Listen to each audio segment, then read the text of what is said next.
Golden diamonds Eramalloor Vadathala. സമൃദ്ധിയെ ഇല്ലാതെയാക്കാനുള്ള ശ്രമമെന്ന് കൊച്ചി മുൻ മേയർ എം അനിൽകുമാർ. സമൃദ്ധിയെ ഇല്ലാതെയാക്കാനുള്ള ശ്രമമെന്ന് കൊച്ചി മുൻ മേയർ എം അനിൽകുമാർ വ്യക്തമാക്കി. കുടുംബശ്രീ പദ്ധതി ആരംഭിച്ചത് കുടുംബശ്രീ എന്ന പേരിലായിരുന്നുവെന്നും പിന്നീട് ജനശ്രീ എന്ന പേരിലേക്ക് മാറ്റുകയും പിന്നീട് അത് ജനങ്ങളുടെ സജീവ പങ്കാളിത്തം കുറഞ്ഞ സാഹചര്യത്തിലാണ് വീണ്ടും കുടുംബശ്രീ എന്ന പേരിലേക്ക് പദ്ധതി തിരിച്ചെത്തിയതെന്നും അനിൽകുമാർ വ്യക്തമാക്കി. ജനകീയ ആസൂത്രണം എന്ന് പറയുന്നതിൽ എന്തോ കുഴപ്പമുണ്ടെന്ന് അപ്പൊ അദ്ദേഹം അതിനൊരു പുതിയ പേരിട്ടു. ഓർമ്മേണ്ട, വികേന്ദ്രീകൃത ആസൂത്രണം. അന്ന് മുതൽ സംഭവിച്ചൊരു കാര്യം, അതുവരെ നമ്മുടെ വാർഡ് കൺവെൻഷനൊക്കെ ഭയങ്കര ആളായിരുന്നു. അപ്പൊ ജനങ്ങൾക്ക് മനസ്സിലായി ഞങ്ങളെ മാറ്റിയതാണ്. അതിനുശേഷം LDF ഭരിച്ചപ്പോഴും ജനപങ്കാളിത്തം കുറഞ്ഞു എന്നാണ് ഞങ്ങളുടെ വിലയിരുത്തൽ. ജനം പോയി, എന്നിട്ട് തിരിച്ച് ജനകീയ ആസൂത്രണം തന്നെ പറഞ്ഞു നടക്കൂലല്ലോ. കുടുംബശ്രീ നമ്മുടെ നാട്ടിൽ ലോകം മുഴുവനും അറിയപ്പെട്ട ഒരു പദ്ധതിയാണ്. കുടുംബശ്രീക്ക് പകരം ഒരു സാധനം കൊണ്ടു ഓർമ്മേണ്ടത് ജനശ്രീ. അതിൽ നിന്ന് ജനങ്ങൾ പോയി, അപ്പൊ തിരിച്ച് കുടുംബശ്രീ തന്നെ വന്നു. ഇപ്പൊ ഒരു കുടുംബശ്രീയുടെ ചാമ്പ്യന്മാരാണ് എല്ലായിടത്തും ഒരു തെരഞ്ഞെടുപ്പിൽ മത്സരിക്കുന്നത്. സമൃദ്ധി ഒരു പാർട്ടിയുടെയും പദ്ധതിയല്ലെന്നും ശുദ്ധമായും ജനകീയ വികസനത്തിന്റെ ഭാഗമാണെന്നും 2001 AK ആന്റണി ഭരണത്തിൽ വന്നപ്പോൾ ജനകീയ ആസൂത്രണം എന്ന പേരിൽ എന്തോ കുഴപ്പമുണ്ടെന്നും പിന്നീട് അത് വികേന്ദ്രീകൃത ആസൂത്രണം എന്ന പേരിൽ മാറ്റുകയും ചെയ്തു. സമൃദ്ധി വന്നപ്പോ ഇവര് കരുതുന്നത് CPM-ന്റെ പദ്ധതിയാണെന്നും അങ്ങനെ പറഞ്ഞല്ല ഞാൻ പറയുന്നത്. അവര് അത് തുടരണമെന്ന് പറഞ്ഞിട്ടുണ്ട്. അപ്പൊ ഞങ്ങളുടെ ജില്ലാ സെക്രട്ടറി പറഞ്ഞത് ഞാൻ കണ്ടു നിങ്ങളുടെ ഏതൊരു ചാനലിൽ.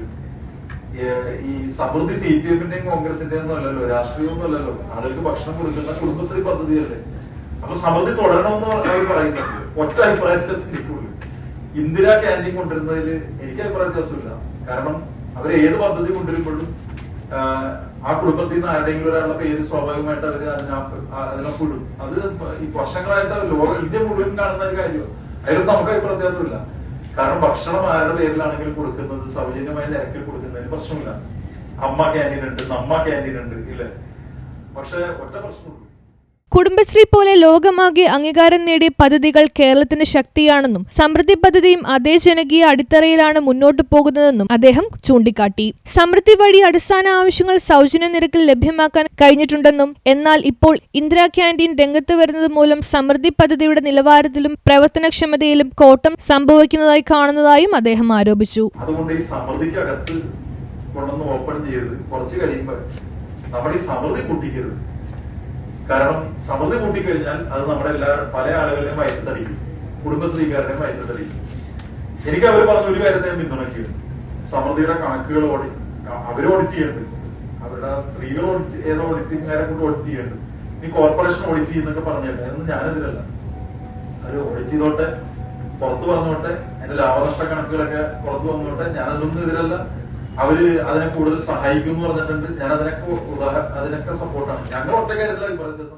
ഇതുവഴി ജനകീയ വികസനത്തിന്റെ യഥാർത്ഥ ലക്ഷ്യങ്ങൾ തളരാൻ സാധ്യതയുണ്ടെന്നും എം അനിൽകുമാർ വ്യക്തമാക്കി. ജനപങ്കാളിത്തം ഉറപ്പാക്കുന്ന പദ്ധതികളാണ് ദീർഘകാല വിജയം നേടുന്നതെന്നും കുടുംബശ്രീ സമൃദ്ധി പോലെയുള്ള പദ്ധതികൾ സാധാരണ ജനങ്ങളുടെ ജീവിതത്തിൽ സൃഷ്ടിച്ച മാറ്റങ്ങൾ സമൂഹം തന്നെ സാക്ഷ്യപ്പെടുത്തുന്നതായും എം അനിൽകുമാർ കൂട്ടിച്ചേർത്തു.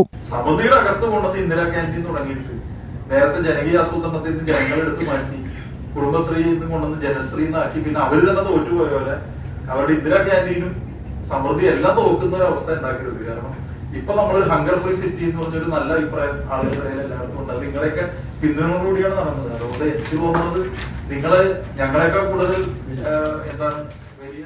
News bureau, Ernakulam.